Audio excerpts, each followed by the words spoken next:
Tournez avec moi dans le livre de Osée, dans l'Ancien Testament. Donc, c'est le 6e message de cette étude biblique sur les prophètes. On ne pourra pas refaire tout ce qui a été dit, mais on s'approche vraiment de la fin. Et il y aurait encore tant à dire sur les prophètes. Plus on étudie, plus on regarde, et on l'a vu, c'est quand même une section de la Bible assez importante.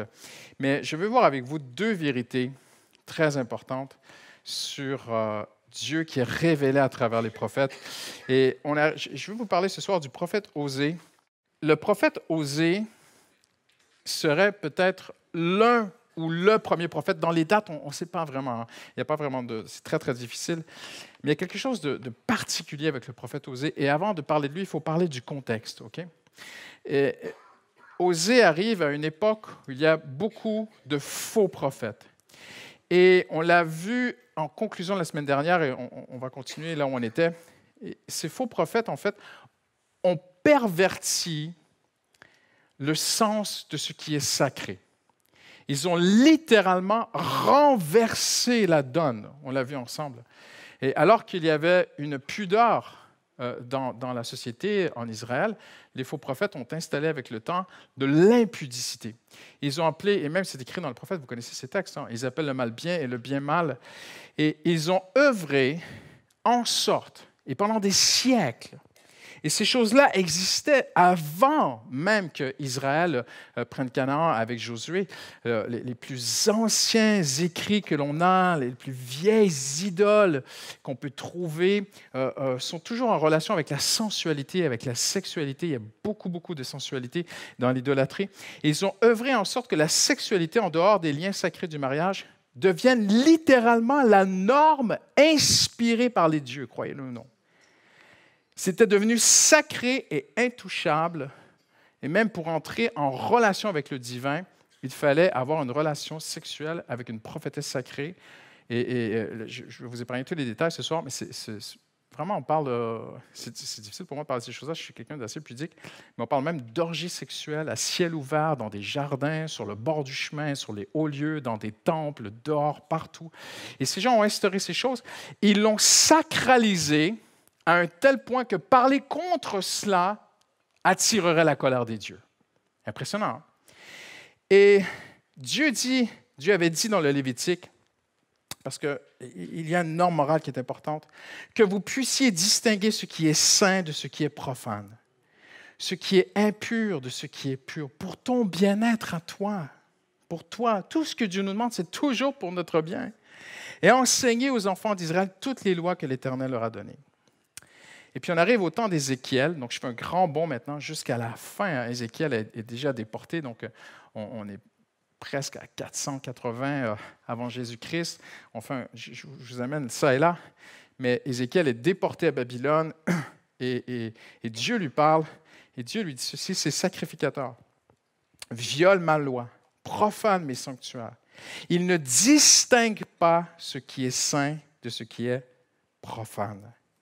Ils ne font pas connaître la différence entre ce qui est impur et ce qui est pur. Ils détournent les yeux de mes sabbats, je suis profané au milieu d'eux. Et là, tout ça amène le peuple d'Israël à faire un choix dans leur cœur, et c'est le grand message central de presque tous les prophètes. C'est ce que l'on appelle l'alliance rompue. Dieu a fait une alliance avec Israël. Et quand on parle ici d'alliance, c'est vraiment comme une alliance de mariage entre Dieu et son peuple. Il y a un mot qui est très important, on va le voir dans un instant, j'en ai souvent parlé ici à travers mes messages, qui est très fort dans la culture hébraïque de l'Ancien Testament et même du Nouveau Testament, mais en hébreu, David va se référer beaucoup à ce mot. Dieu va utiliser ce mot aussi, c'est le mot chesed, qui ne se traduit pas en un seul mot, qui se traduit sur plusieurs mots en français. Et le mot chesed veut dire l'amour qui s'engage. Le vrai amour, c'est l'amour de l'alliance.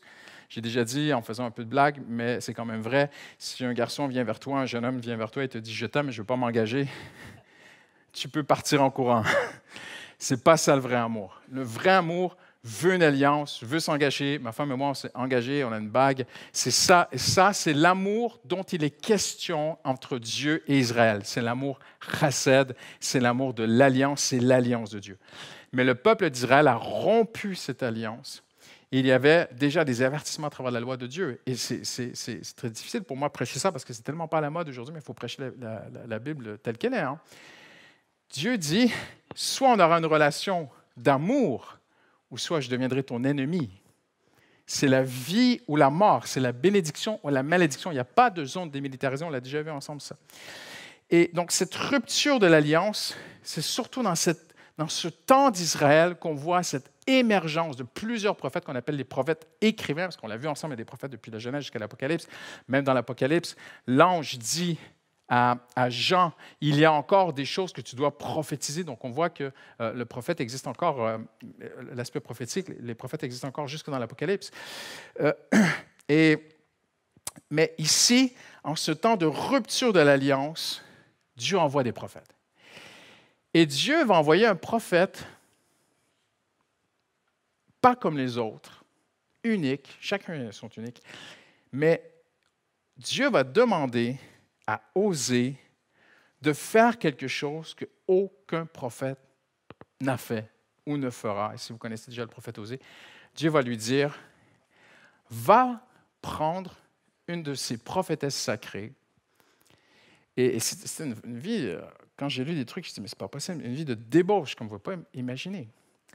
Et Dieu dit, va prendre une de ces prophétesses sacrées et aime-la, marie-la, épouse-la, il fait une alliance avec elle.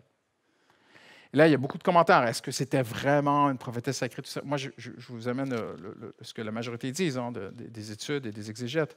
Mais forcément, c'était une de ces femmes.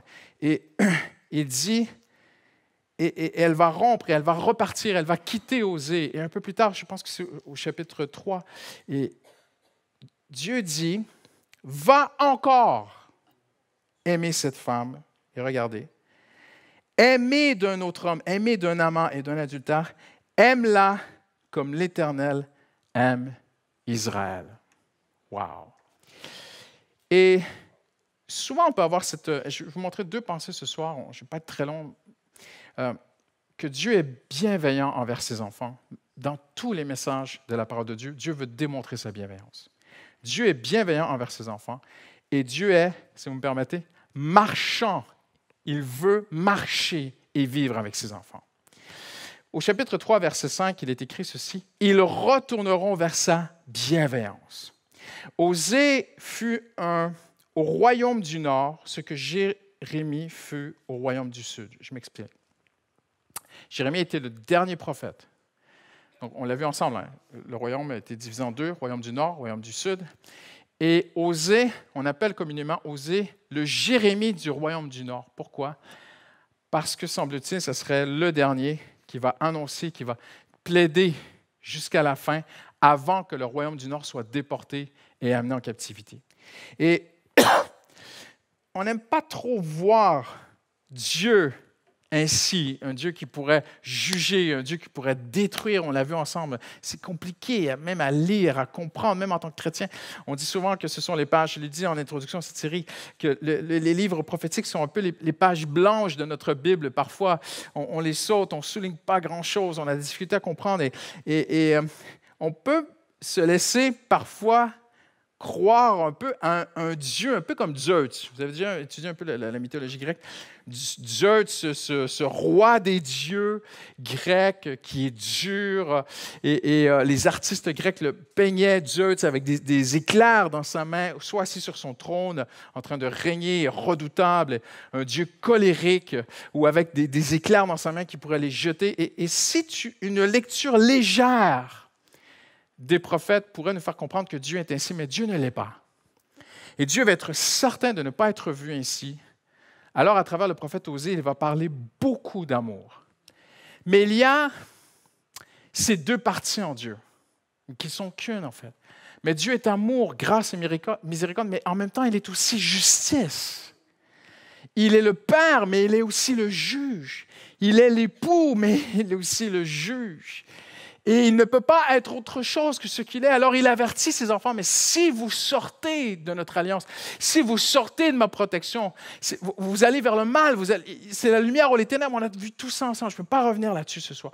Et Dieu va envoyer cet homme, Osée, pour que le peuple d'Israël comprenne que malgré sa justice, Dieu est incliné à faire miséricorde, incliné à pardonner. Et regardez le texte qu'on va lire ensemble ce soir. On va lire la fin, en fait, du livre d'Osée. Et au chapitre 14, au verset 2, le livre se conclut ainsi. Israël, reviens à l'Éternel ton Dieu. En effet, tu as trébuché par ta faute. Apportez avec vous des paroles et revenez à l'Éternel. Dites-lui, pardonne toutes nos fautes et fais-nous bon accueil. Nous t'offrirons au lieu des taureaux l'hommage de nos lèvres. L'Assyrien ne nous sauvera pas, nous ne monterons pas sur des chevaux et nous ne dirons pas à l'œuvre de nos mains notre Dieu, car c'est auprès de toi que l'orphelin trouve compassion. C'est l'un des plus beaux textes de repentance et de retour à Dieu. Dieu leur donne même le modèle de repentance. Voici comment revenir à moi. Voici ce que je m'attends de vous.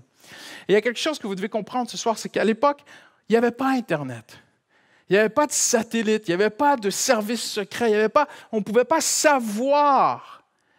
Et le peuple, et quand on étudie le contexte, c'est ce que les érudits de la parole de Dieu nous montrent aussi, c'est que dans le royaume du Nord, on ne s'attendait pas à être conquis, on ne s'attendrait pas à être détruit.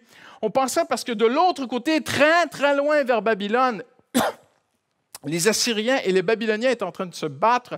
Il y avait des guerres là-bas et on pensait que tout était bon. On pensait que maintenant, on s'en sortirait. OK, on n'aura plus de problème avec ces gens-là et on peut faire ça un peu ce qu'on veut. Et les prophètes viennent et disent, non, mais ils vont venir, ils vont détruire. Et Dieu, et vous ne serez pas, si vous sortez de la protection de Dieu, vous ne serez pas protégés de ces choses-là. Et là, c'est vraiment intéressant parce que Dieu dit, une simple repentance sincère de cœur et je vais vous protéger quand ces choses vont arriver. Impressionnant ce que Dieu dit. Revenez à moi, quittez vos idoles et quand ces choses vont arriver, je vais vous protéger. Et vous connaissez l'histoire d'Ézéchias, au sud, royaume du sud, à Jérusalem. Quand ils sont arrivés, ils ont tout rasé. Ils ont rasé Samarie, la capitale où Osée prophétisait. Osée avait averti, revenez à Dieu et ces choses ne vous toucheront pas. Et ils sont venus, ils ont détruit le royaume de Syrie, ils ont détruit les Moabites, les Ammonites sur leur chemin. Ils sont venus, ils ont ravagé tout le royaume du Nord, ils sont venus jusqu'aux portes de Jérusalem. Ils sont physiquement venus au bord de la muraille du roi Ézéchias. Ils sont venus l'insulter. Mais Ézéchias s'est tourné vers Dieu. Ils ne l'ont pas touché. Vous connaissez cette histoire. Et c'est le message de Osée. Revenez à moi, c'est tout ce que je vous demande. Et je pourrai manifester ma bienveillance envers vous. Quelqu'un dit amen ce soir. Dieu, par Osée, révèle son amour à plusieurs moments dans le livre. Je vous en lis quelques-uns. C'est pourquoi, voici, je veux l'attirer. Dieu parle à Osée de sa relation avec Israël. Je vais la conduire au désert, je parlerai à son cœur. Tu vois, c'est une relation d'amour que Dieu veut. Là, je lui donnerai ses vignes, la vallée d'Accord comme une porte d'espérance. On n'a pas le temps ici ce soir, mais ça, c'est une prophétie de Jésus-Christ. Et là, elle chantera comme au temps de sa jeunesse, comme au jour elle remonta du pays d'Égypte. En ce jour-là, dit l'Éternel, tu m'appelleras mon mari. Qu'est-ce que Dieu veut? Une religion? Du rite? Des rituels? Des méthodes, un cœur, ton cœur, mon cœur. Tu aimeras le Seigneur ton Dieu de tout ton cœur. Alléluia. Elle m'appellera mon époux. Et tu ne m'appelleras plus mon maître. Mais ici en hébreu, c'est Baal. Impressionnant. Donc Dieu prophétise, je sais que je vais la ramener à moi un jour. L'Éternel me dit, va encore, aime une femme aimée d'un amant. On l'a vu ce texte, je continue. Quand Israël était enfant, je l'ai aimé. Regardez comme un père, là, on a vu cette relation épouse-époux, et là, Dieu va parler de cette relation d'un père avec son fils. Alors, j'ai appelé mon fils à sortir de l'Égypte. D'autres l'ont appelé. Il s'est éloigné à cause d'eux. Mais c'est par des liens d'une tendresse humaine et des cordages d'amour que je le conduisais. Encore l'amour.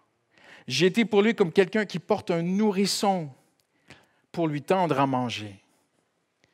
Et Dieu dit, au chapitre 6, verset 6, c'est le grand, on pourrait voir 6 comme le centre, le texte central de tout le prophète Osée, parce qu'ils font des sacrifices. Vous allez me dire, ah, mais ils sont aux idoles. En fait, ils ont les deux. Ils aiment Dieu et ils aiment les idoles. Ils ont les deux. Et Dieu dit non, que moi. Amen. Et Dieu dit, en 6,6, il dit ceci, « Je prends plaisir à chesed en hébreu. » Je ne sais pas qu'est-ce qu'on a comme traduction là. La piété, non, pas du tout, c'est pas bon ça. C'est pas la piété. La piété, c'est beau parce que la piété veut dire quand même s'approcher de Dieu. OK, je peux comprendre. Mais le mot ici, c'est chesed, c'est l'amour qui s'engage. Dieu dit, je prends plaisir à l'amour de l'alliance plutôt qu'au sacrifice. Ça sert à quoi de venir faire tes sacrifices et après retourner à ta vie? Non. Non, je veux cet amour de cœur, cette alliance. Je prends plaisir à la connaissance de Dieu plus qu'aux holocaustes. Donc, 2 pensées ce soir, et je termine bientôt, ce ne sera pas long. Premièrement, bienveillant envers ses enfants, et deuxièmement, marchant avec ses enfants. Dieu veut marcher avec eux. Je réparerai leur infidélité.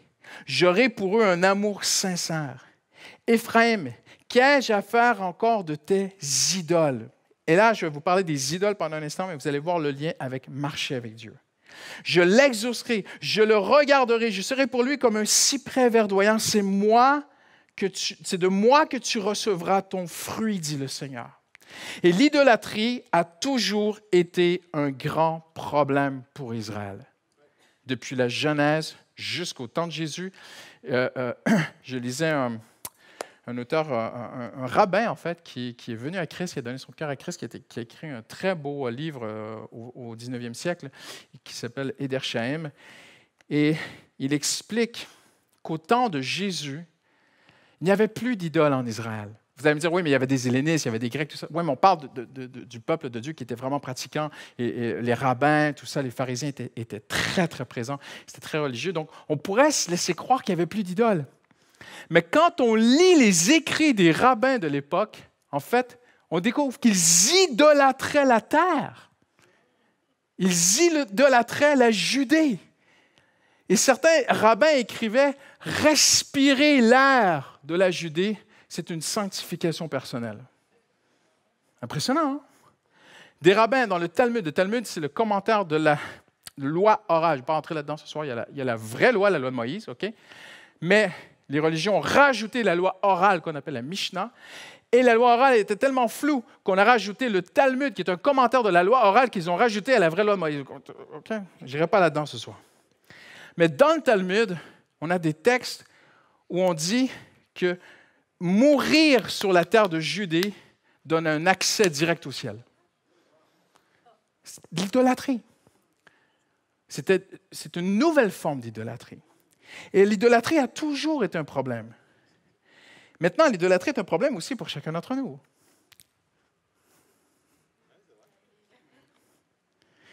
C'est l'un des sujets capitaux que les prophètes ont confrontés. L'idolâtrie est si grave aux yeux de Dieu qu'elle est appelée, les idoles sont appelées des horreurs. Et Dieu dira à travers le prophète Isaïe, et là vous allez peut-être mieux comprendre quand vous allez lire Isaïe, Dieu dit à un moment donné, dans la deuxième partie d'Isaïe, les 41, 42, 43, tout ça, jusqu'à 60, c'est la deuxième partie d'Isaïe, Dieu dit, « À quoi me comparerez-vous? Quelle image ferez-vous? » Et Dieu se met même à décrire comment ils font des idoles. Et là, je paraphrase ce soir, je vulgarise. Hein. Mais Dieu dit, ils appellent le forgeron, le fondeur, viens, ramène ton truc, fondent le métal, et puis ils font leur truc, et puis ils mettent des bâtons, ils le lèvent, il est lourd, et leur idole ne peut pas bouger, ils la portent. Et Dieu dit, et en portant votre idole, vous vous fatiguez. Vous imaginez là, un été à 45 degrés en Israël, là, porter les idoles, puis faire toutes les processions. Et Dieu dit, vous les portez, vous vous fatiguez, et vous vous épuisez à porter vos idoles, mais vous retrouvez la force pour le faire, tant vous le désirez. Impressionnant. Et Dieu a toujours dû combattre cela. Pourquoi est-ce que je parle de cela ce soir? Parce que ça concerne encore la société d'aujourd'hui. Et il peut y avoir des idoles parfois dans nos cœurs. Le nom idolâtrie, en fait, c'est une composition de 2 mots en grec, très importants, qui signifient une représentation d'une image, d'une forme ou une adoration d'une image. Lorsque les faux prophètes arrivent en Israël, au temps d'Osée et bien avant aussi, en fait, ils offrent quelque chose au peuple. Et vous allez voir où je vais aller. Quand Dieu touche l'idolâtrie, il touche le cœur de tous nos problèmes. Vous allez dire, mais moi, je ne suis pas un idolâtre. Mais attendez. Parce que les faux prophètes offraient quelque chose que Dieu n'avait pas offert. Ils offraient de voir ce que l'on admire, de contempler quelque chose de physique. Mais aussi, les faux prophètes voulaient et demandaient et exigeaient à eux-mêmes être admirés et vénérés et respectés et même craints et même admirés par les gens. Et quand Dieu touche l'idolâtrie, en fait, il touche quelque chose de très important dans le cœur de l'homme, c'est que l'homme a toujours eu besoin de voir ce en quoi il met sa confiance. On est d'accord? C'est quoi d'être cartésien? René Descartes n'a jamais dit qu'il ne croyait pas en Dieu. Mais il a dit qu'il avait fait ses calculs, c'était logique, donc Dieu existe. Et René Descartes a dit, je crois à ce que je peux comprendre. Voyez-vous? Et les gens aujourd'hui, et c'est comme ça partout, vous allez au Louvre, il y a un vrai Baal au Louvre. Vous allez voir, n'allez pas le casser, mais il y a un vrai petit Baal au Louvre. Et si vous le regardez, vous allez dire, mais c'est un petit bonhomme avec un gros bide taillé dans la pierre qui est moche, on dirait un Barbapapa, tu sais, à l'époque, hein, un truc comme ça. Et tu dis, tu arrives devant ce Baal et tu dis, et même les intellects d'aujourd'hui se laissent tenter et tombent dans le piège de dire, ah mais qu'est-ce qu'ils n'étaient pas évolués à l'époque? Ouais, ils étaient des barbares, ils adoraient des pierres et tout, mais attention, non, parce que les gens veulent voir ce qu'ils adorent. Il y a des années, je suis allé, on était au bord de mer et tout ça, il y avait une petite chapelle catholique sur le haut d'une colline, et nous sommes rentrés dans cette petite église, et il y avait une dame qui était là. Et elle était figée, tu vois, devant la Vierge Marie. Je me suis approché, je l'ai regardée comme ça. Elle pleurait, elle l'adorait. Parce que c'est dans l'homme. L'homme a besoin. Il y a quelques années aussi, on est allé à Londres, voir un temple. On pouvait, comme des touristes, rentrer, tout ça. Et puis, moi, je suis très, très curieux. J'aime bien me cultiver et toujours apprendre de nouvelles choses. Ne vous inquiétez pas, je n'ai pas été adorer des trucs boudou. Mais je suis curieux. Et il y avait cette idole-là, une sorte de gourou, là, et il y avait une jeune femme, habillée comme au 21e siècle, qui adorait. Et quand tu parles avec elle, elle te dit qu'elle croit que pendant qu'elle l'adore, cette idole lui envoie de l'énergie. Elle la fortifie pour retourner à Londres, à la City, au bureau, pour affronter les vrais challenges de la vie, tu vois. On a tous besoin d'aller chercher une force. Mais je vais vous montrer quelque chose de très, très beau en terminant. Le problème, c'est que intrinsèquement, avant, Adam marchait, vivait avec un Dieu qu'il ne voyait pas. Et c'était naturel, Dieu est là. Et lorsque Adam a chuté, en fait, les lois se sont inversées dans son cœur. Il a commencé à s'éloigner de Dieu. Et l'homme est devenu un être qui doute des choses de Dieu. Et l'homme a développé ce besoin. J'ai besoin de voir en qui je mets ma foi. Pourquoi est-ce que les gens mettent de la foi, de leur confiance dans un compte de banque? Parce que c'est du concret. Parce qu'ils reçoivent un état de compte. Il y a des chiffres. J'ai tant. Je vais faire un bilan chez le médecin. Le bilan sort. Voici, il y a ceci, il y a cela, il y a ceci. Je suis en santé. C'est bon, j'ai du concret. Voyez-vous, on veut voir ce que l'on croit et ce en quoi on met notre confiance. Et ça a toujours été le problème de l'homme. Et c'est pour ça que les faux prophètes sont arrivés et ont si bien marché, parce qu'ils offraient aux gens, oui, de pécher, bien sûr, mais surtout de voir ce en quoi ils mettaient leur foi. Je vais aller plus loin. L'homme a besoin, voyez-vous, le mot idolâtrer, c'est un vieux mot, c'est un mot de l'Ancien Testament. Prenons un mot d'aujourd'hui, admirer. Ah ben, pasteur, on peut quand même admirer les fleurs. Vous avez raison. Mais en termes modernes aujourd'hui, je pense que l'admiration peut parfois frôler l'idolâtrie. Voyez-vous, pourquoi ça marche tant, American Idols? Vous connaissez ce show télévisé? Non, ça existe toujours? Hein? C'est impressionnant. Tu as déjà traduit en français le mot? L'idole américaine. Impressionnant. La Bible dit pas d'idole. Parce que, pourquoi est-ce qu'on met un gars sur une estrade avec une guitare qui crie, qui s'époumonne, qui transpire, qui se lance partout, et tu vas voir 40, 50 000, 60 000 jeunes. Ah! Parce qu'ils ont besoin de ça. Saviez-vous que Eminem, qui a presque mon âge, je crois, est le seul chanteur singulier qui a rempli le Stade de France? Il est venu seul sur le stage au Stade de France. Il a rempli le Stade de France. Et il a fait son truc. Parce que c'est dans l'homme. J'ai regardé un jeune influenceur, moi je ne connais pas, donc j'essaie de connaître. Et on m'a présenté ce jeune influenceur très connu qui va dans toutes les villes et villages de France. Et qu'est-ce qu'il fait? Il ne fait rien. Rien. Il ne fait rien de sa vie. Il a signé avec une société de lait, je ne sais pas quoi, pour vendre du lait. Il dit aux jeunes de boire du lait, donc il est payé et tout. Il débarque dans une ville. Les filles se jettent sur la voiture. Les gamines rentraient dans sa voiture. Oui, je suis sérieux. Pourquoi? Parce que c'est dans l'homme d'admirer. Je vais même aller plus loin. Même dans l'Église, le seul qu'on admire, c'est Jésus-Christ. On respecte le pasteur, on est soumis aux autorités. Toutes ces choses-là sont importantes. On est poli, on est gentil. Mais n'admirez pas aucun pasteur. Je sais qu'on est très, très incliné à admirer pasteur Leandro. Mais vous comprenez ce que je veux dire?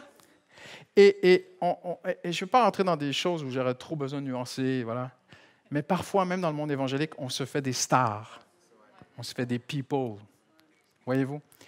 Et tout ça nous éloigne du seul et unique que nous sommes appelés à adorer. C'est le Seigneur. Amen. Donc, je termine avec ceci ce soir. Parce que je vois l'heure qui passe et je veux vraiment aller à la conclusion. Donc, je saute mes notes. Je ne prends pas le temps de tout nuancer. Je veux vraiment à la conclusion. Dieu, sachant tout cela, vous allez voir Abraham comme vous ne l'avez jamais vu dans votre vie.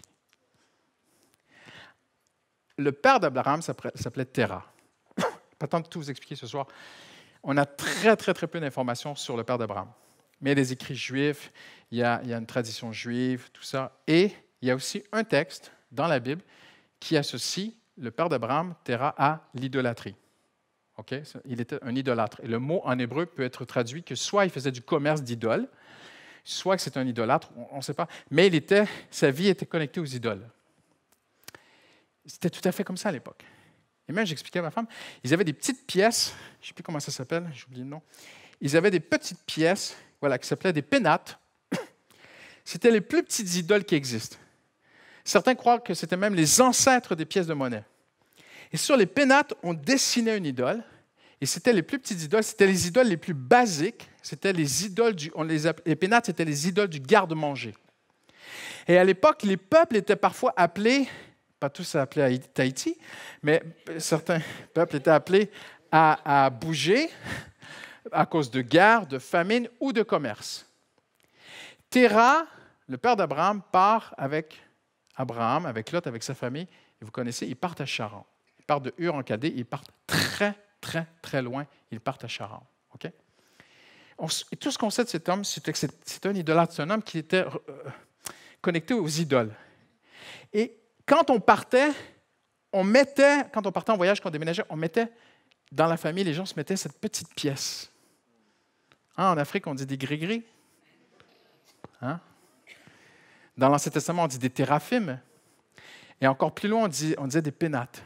On se mettait une petite pièce. Mon Dieu, à cause de lui, grâce à lui, je vais manger. C'était la base. Au moins, je vais manger. Voyez-vous à quel point l'homme a toujours besoin de voir en qui il met sa confiance. Gédéon, il va abattre l'idole de son père dans son jardin. Pourquoi? Parce que cette idole les protégeait la nuit des méchants. Donc, et ce n'est pas rien pour ces gens-là. La maman se levait le matin, elle ouvrait peut-être les volets de sa maison, elle voyait l'idole dans le jardin, elle se disait, on est protégé. Et un matin, elle a ouvert le volet et il est tombé. Gédéon l'a cassé. Voyez-vous, en fait, ils avaient besoin de voir ce en quoi ils croient. Mais voici ce sur quoi je vais vous laisser ce soir, quelque chose d'extraordinaire. C'est que Dieu s'est trouvé un homme, Abraham, qui a accepté d'être au contact d'un Dieu invisible. Et Abraham est appelé le père de la foi. Il partit sans savoir où il allait. Il a accepté de marcher, d'avancer, de partir, de suivre, d'écouter, d'obéir un Dieu qu'on ne voit pas. Et nous sommes les enfants d'Abraham, spirituellement. Et regardez ce que ça dit de Moïse quand il est en Égypte dans Hébreux 11. Ça dit que Moïse a accepté d'y aller. Je vulgarise le texte. Mais Moïse a accepté d'y aller et de suivre le Dieu invisible. C'est un acte pour Moïse d'avoir passé à peu près 40 ans de sa vie dans un peuple d'idoles. Par-dessus idoles, il y en avait à tous les coins de rue en Égypte. Il y avait des statues immenses, des grandes, des petites, au fond de la poche, partout, dans le cou, ça pendait. Tout le monde a des idoles. Et c'est comme si toi, tu sors de cela. Il n'y en aura plus. Il n'y en aura plus dans ton cou, il n'y en aura plus dans tes poches, il n'y en aura plus dans ton jardin, il n'y en aura plus dans ta maison, il n'y en aura plus au centre-ville, il n'y en aura plus du tout, partout, nulle part. Pour le reste de ta vie, tu vas marcher avec un Dieu qu'on ne voit pas. Et ça dit qu'Abraham a appris à marcher avec, que même Moïse a obéi à ce Dieu invisible. Alors, on va se lever ensemble en terminant ce soir. Hallelujah. Et on va croire, amen, que nous marchons, on n'a pas besoin d'idole. Ah, j'espère un amen. Hallelujah. Nous n'avons pas besoin de voir celui en qui nous mettons notre foi. Je vais vous dire ceci aussi. Très beaux films sur Jésus qui ont été faits. Ça peut être le plus puissant outil d'évangélisation mondialement connu. Aujourd'hui, c'est le film de Jésus. C'est extraordinaire à quel point Dieu se sert de ce film pour amener des âmes à lui. Le film de Jésus, c'est juste grandiose. Mais il faut faire attention. On peut se mettre à « Ah, c'est lui, Jésus. » Comprenez ce que je veux dire? « Ah, je le vois. » Non, non, non, non. Je vais vous dire pourquoi. Parce que ce qui va te garder, te guider, c'est la révélation intérieure de Christ. Paul dit, lorsqu'il crut bon à Dieu de révéler Christ en moi. Ça, c'est la vraie image de Dieu. Amen. Amen.